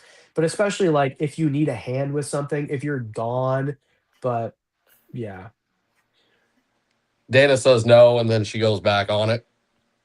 My wife was just giving me a ration of shit because I had 7 animals overall at this last expo, and I said I wasn't going to add a damn thing. That was the weirdest expo because I went in there wanting to add something and added nothing. How you didn't walk out with that coral is beyond me. But all right, I digress. That one was a tough one. Yeah, I gotta have one of those for sure. It was so gotta tame. have it. The Gotta have one of those. tameness of his monitors, man. Like Yeah. I got a black dragon from him that came tame. It was just a tame hatchling. I raised Robert- it, and then I ended up selling it because I didn't want to give it what it needed, and I wanted to stick with white throats. But anyway, I sold it to a good buddy of mine. This is it's just crazy to get an Asian water monitor from a guy. Tame. Yeah, Just out of the thing, just right on your hand, and always never went it back or anything. Yeah, Robert's the man, dude. He really is, and it's funny because like I assumed he's been in the hobby for like 25 years, and he's like, nah, I'm like kind of new to this too. So just all the stuff that he has, and like he's got it all dialed in. And it's not like he got a bunch of monitors and like I bought a bunch of monitors. His incubator is full. Like he knows what he's doing, and it's not an easy. Like water monitors are kind of sort of easy in comparison to a lot of other monitors. But he's bringing a bunch of other stuff too, and now he's getting into crocodile monitors, and he's got a bunch of stuff. So I don't know. I got a lot of respect for that guy, and he's just good people. So him and that whole crew that he rolls around with there. That's true. They're all right. Yeah. No, that coral was a hard one to walk away from. And then it's funny that you say the wives, because I think Bill we were all talking about like if he has a couple males or a male who will take the white throat, who will take the monitor. And my wife was off screen, like away, and was raising her hand. She's like, we'll take it because she loves and she loves his white throat. Well, yeah, I said if I get a couple extras, if they're all females, I'm keeping them, guys. But it's very good chance that this many, I'm going to get a male or two. Do you guys want them? I mean, they're going to be handled daily until we know they're males. And as Kelly said, we'll take one right away. And I don't want to raise them like that and then just give them to anybody but my partners. That'd be great. Yeah, white throats they're they're awesome, and then it's funny too because like the African species are just so different than the Yeah. Asian species, and I Yeah. and I because I'm so like enamored with Indonesia and like everything around it, all the animals. I think that's why I'm like so drawn to all those species because really like if you think of an Asian species of monitor, they're also probably found in part of Indonesia, but then you look at like the stuff from Africa, and there's really not a lot of great options. Like Nile Yeah. monitors are terrible for almost everybody, both species of them.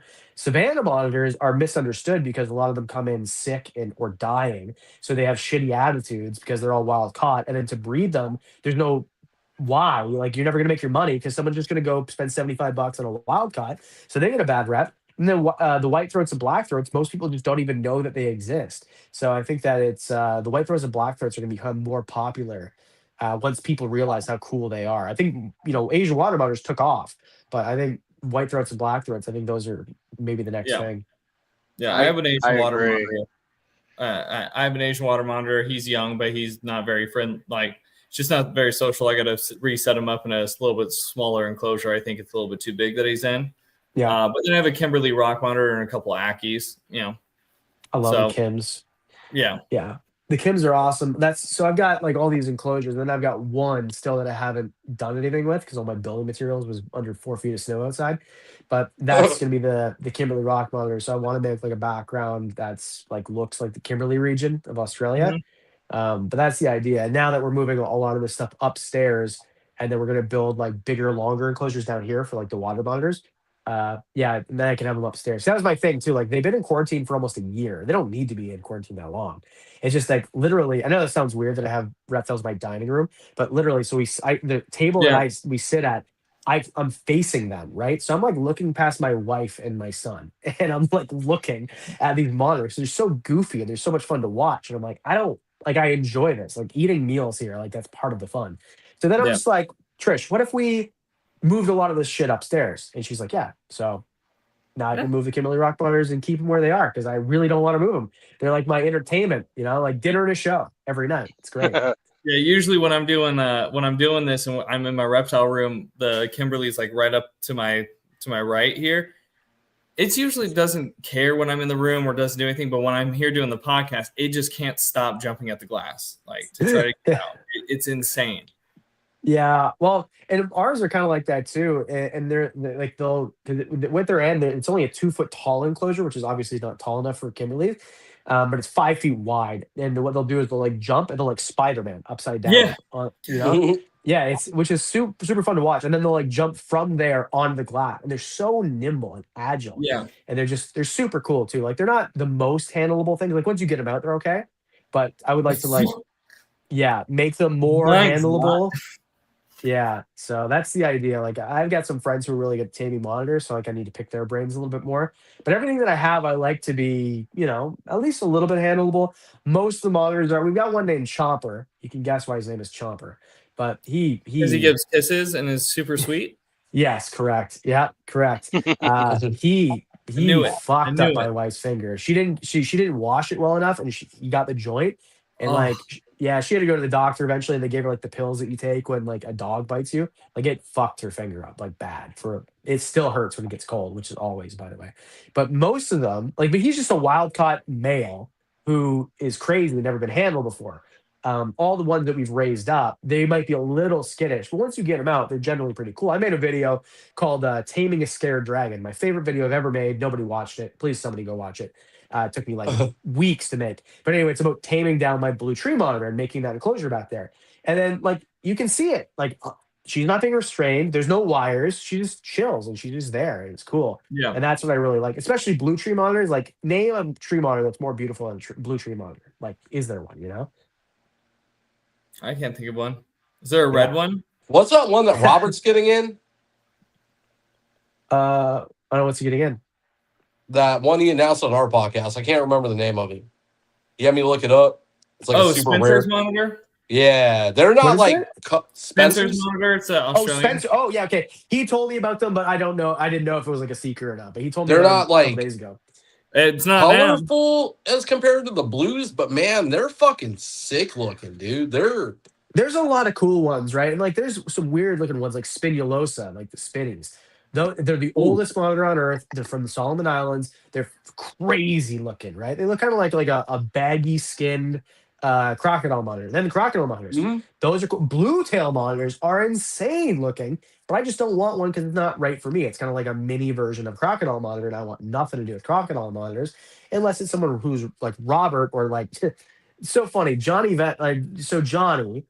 I would go to Nerd in September, and he hands me this big giant crocodile monitor. Dude, he's tame. He'll never bite anybody. 2 days later, has his thumb almost completely bitten off by the same animal that I was handling, 5 feet from my kid. Yeah. So like this wasn't like a little bite. Like he's lucky he still has a thumb. Have you ever seen the dentition of a crocodile monitor? It's like it looks like Oh a yeah. monster. So yeah, it's just that's the thing with animals like that, where like with a tree monitor, I don't want to get bit by a tree monitor, but if I do, I have all my digits still. I can Yeah. still count to 10. But if you have a tree or a crocodile monitor, and let's suppose it gets down and it like bites your leg. Well, now you have to work at IHOP for the rest of your life because you can't walk. So like it's one of those things where it's a life changing event to get bit by some of these animals. And I know water monitors are like that to an extent, but I'm getting again celebensis, where it would be terrible if they bit you, but it's not going to change your life in the way it would be if a big black dragon were to bite you, or a Yeah. crocodile monitor. So everyone just has to know their limit. And I think that's the thing with retics with me too, is like I just couldn't figure them out. And the ones that I had, they were like I think Bob Clark bred them, or that's what I was told anyway. But they've changed hands so many times, and like one of them was like this is a 100% super dwarf, and it was like 12 feet long, and then there's another one that was 50% super dwarf, but it was 8 feet. So anyway, like and they weren't really handled, and they were very sketchy. And you get them out, and they realize it's not food time, and then boom, all of a sudden it's food time again, 15 minutes later for no reason. So that to me is just like that's my beef with retics is I just can't figure them out. But with monitors, it seems like like knock on wood, I think I can, and that's why I love berms so much. Because you get a berm out and the berm realizes it's not food time, boom, just it's a puppy dog now. Now it's a golden retriever.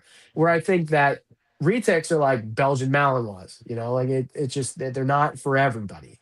So I think retics are awesome, tremendous amount of respect. Oh, They're just not for me. that's not my experience. I think we should chit chat if you ever get into them again. Yeah, well, and I that's the think thing. I I can said help this you to out. Garrett, and Garrett's like, I don't know what you're talking about. So Yeah, I I do though. Hold on, I do though. yeah, That Okay. key portion where you said it had been a cycled animal.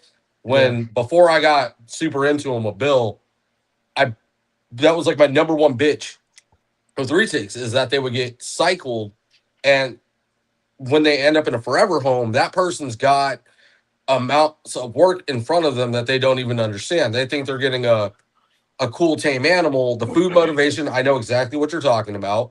yeah. Where if they're not Lee, yours are a horrible example of this. Like you get yours out, I get mine out, Bill gets his out. They're never going back into that food mode. But the ones that have been cycled, anything will set them off because they're not just they were never meant to be pets, unfortunately. They were never meant to be handled by a keeper or a breeder that's going to pull them out regularly. It's you really got the shit end of the stick, and it's not fair, to be honest Yeah. with you. Yeah. So, and it's funny, Garrett called the end of the blue of like a week ago or so. And he's like, yeah, so like, what's the deal? And I explained the whole thing. He's like, oh, so you got some shitty retics that weren't from Reach Out Reptiles and you should try again. And I'm like, all right, well, you set me with some cow retics that are, a reasonable price. But that's the thing, right? Is like, I can't expect people to give me wicked deals for no, like you're literally giving money away. So I just have to wait for the price to come down because realistically, that's kind of the thing. Like I'm so attracted to the way those things look. Mhm. That's something that I would want to get, but I just can't think of any other. They're also like some of the. Otherwise, it'd have to be some of the pure localities. Like Yeah. I like that stuff. Like Yeah. that is interesting to me. And there's a few like Tombalonga and Madu. Those are like the ones I'm really interested in. So You we'll and Lee are see. I don't besties know. now. Yeah. Yeah, and like I think we've just become best friends, Adam. I think we've just become best friends. yeah, Zambalonga is like moved up my list of like top localities. It's such a cool one. yeah, and they're just different and unique. And then Garrett, so I was at Garrett's place last year, and it's like, dude, it's like this time of night there, right? And I'm like, I want to go to bed. And he's like, all right, you want to see what tiger looks like in each of the localities? And I'm like, well, yeah, I do. Like that's the cool. And I recorded it and I've used it in videos a bunch of times. But just stuff like that. And also people just nerd out. Like people like Garrett. I just like to be around because Yeah. they're so passionate about, and they're knowledgeable, not because it's going to make them money to be knowledgeable. Like I'm sure he does great, but I think that it's truly from the passion. Like he's just really interested in these things, and that's why he's so knowledgeable about them. And I like to be around those people. Like those are my type of people, and I think that I'm kind of like that with certain animals to a certain extent. And I think that's the thing that really got me into the monitors too, where it's not overwhelming, where you can actually know a little bit about each of them, and you can really dive down the rabbit hole, and the information is accessible. Where a lot of other places, like I hate to pick on the dart frog community, but like try to get information from those people, it's a chore. Yeah. It's gatekeeping, you know. Yeah, So no, there is a weird gatekeeping like and a misinformation campaign that happens with retics because I think a lot of people are like they're threatened by the super dwarf like market, like yeah, the super dwarfs.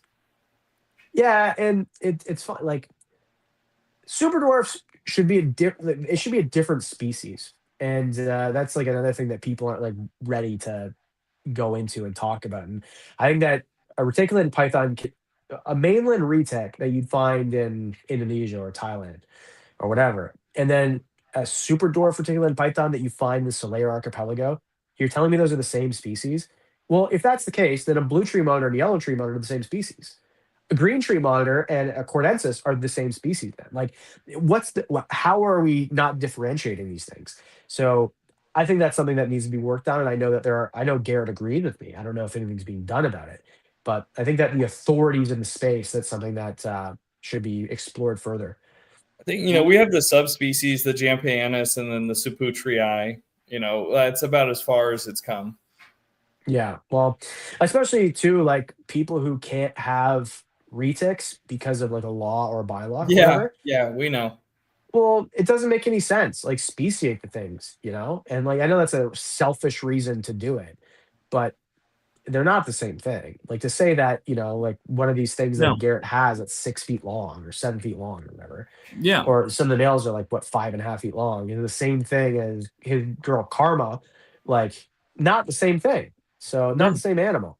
It's like saying a Chihuahua and a Saint Bernard are the same thing. Like technically, yes, it's the same thing, but there's a reason that no dogs, like some people will say no pit bulls or no dogs over this size or whatever. They understand, at least there's not, I think that's stupid too, but at least there's some like understanding that my Pomeranian is a little bit different than a giant 120-pound dog. I think the dogs is like a pretty good analogy to it.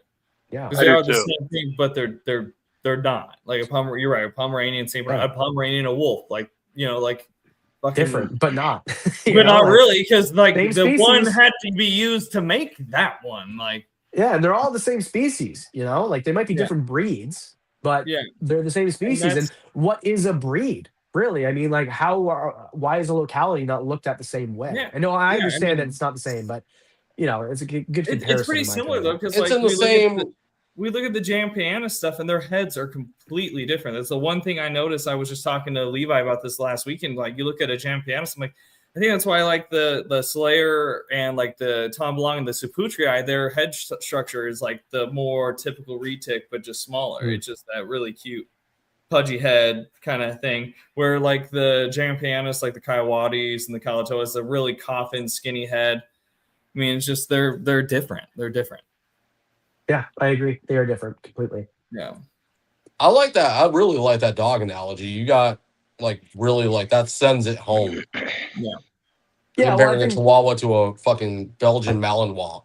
Yeah, you got to paint a picture, right? Because like people who aren't state people, which is most people who make laws, like they don't give a shit. Yeah. And even if they did, they don't understand. So you have to make them understand, So you got to compare it to things that they do understand, like a dog. Everybody understands the difference between a Chihuahua and a Newfoundland or whatever. Like they understand the difference. Where if you say, well, a Jampea is like, they don't have a clue what you're talking about, So yeah, a snake. Like the only good snake is a dead snake, and that's what a lot of those people, right? So that's the analogy that I thought of, but I'm sure there's better ones too. But yeah, I mean, going to legalities could be another 2 hours, but I don't want to. No, let's not. Not on this. We could do that on a separate episode. Yeah. Yeah, I got Yeah. a lot of opinions, very strong ones about blacklists and laws and bylaws, but yeah, that's for another evening. Yeah, Oh we man, do too. We do we too. could crash out together, Yeah. Adam. We could Yeah. crash out. Oh yeah. Yeah. This is something I talk about quite frequently and get all worked up and then get side eyes from the chewy people like calm down. We're trying to sell stuff here, not go on a tirade. But yeah, it's yeah, I support USARK a lot. And I don't even live in your country. That says Appreciate something right there for like all the Appreciate USARK haters, like Oh, they're that. idiots. They're idiots. Like I watched a video recently. This was a roundtable podcast, and these morons sitting around talking about how you shouldn't support USARK. Please, you have one brain cell that you split in half to rub together to make that sentence. Like the dumbest of the dumb. And I can't comment on it and say like, hey, what do you guys? Because it's a bunch of people who like this person has made a video about me and how I'm an idiot for making thumbnails or whatever, and it also attacks Snake Discovery in the same breath. Like what a fuck, like so dumb. But anyway, Wow. so these people who are attacking or like saying negative things about USARK, I just don't understand what the angle is. First of all, you're dumb and wrong. Second of all, it makes you look dumb and wrong, and no one's going to support you. Like it just, yeah.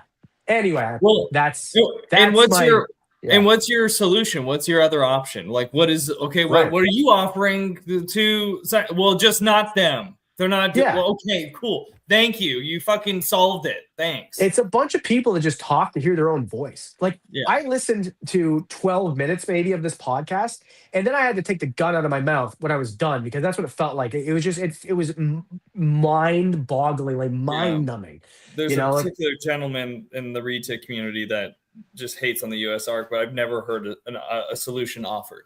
yeah, well, there never Yes. is one. It's just problems. Yeah. You know, like, well, yeah, It's always but like, we can't. it's always the hindsight. Like, well, back then, well, okay, that we don't have time machines. We can't go back. So how do you fix it now? What do you replace USARK with?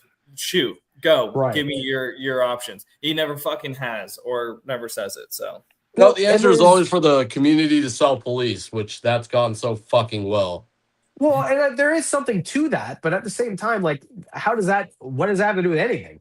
I mean, Exactly. like, that has nothing to do with anything. Like, what we're talking about here is like there are legislators who are trying to take away our rights, and they hide it in a bill that's about fucking traffic cones, and then someone has to find it, and someone has to go fight about it, and then that's why we fund USARK, and that's why when the announcement comes out on Sunday, last night we raised $68,000 for USARK. Everybody fucking claps. No one thinks that Phil is going on vacations and banging hookers in Bangkok. Like we know that he's not going and doing these elaborate things and buying Rolexes. We know what he's doing with the money. We know what that organization in general is doing with the money because we've seen it. They fought and they have won. Where there's other organizations out there, I'm not going to name names, but they want my support because they stand in front of me for an hour at an expo. Adam, do you have 45 minutes for me? No. Show me you've done something with the money besides go around the country and sit at everybody's fancy dinner. Show me you've done anything with the money. And USARK does. USARK actually does something, and that's why I should support them. And that's why anyone who bashes USARK without a solution, I think you are dumb. There's rocks in your head. Like, I just don't understand. I agree 100%. I mean, the proof is in the pudding. Like you look at the wins versus losses with USARK, and we've got a couple of big L's, but we've gotten a lot more wins. And even if you do lose, at least you're trying. At least you're doing something. They fight like hell. Exactly. Right. And these other organizations, what are you doing? You're making pamphlets, handing out stickers? Like, give me a break, dude. Like, I'm not supporting that. I can't promote you. Certainly not like, yeah, that drives me crazy. I'm sure you guys know what I'm talking about. I will not say the name of it, but it's yeah. So if you have a better solution to USARK, then okay, I retract everything I said about you being dumb. But and if all you're doing is complaining and you don't have a solution, then I just think that all you're doing, because let's suppose that there is somebody out there who might be in the hobby and might have a bunch of money that could help, and they all of a sudden believe you for whatever reason.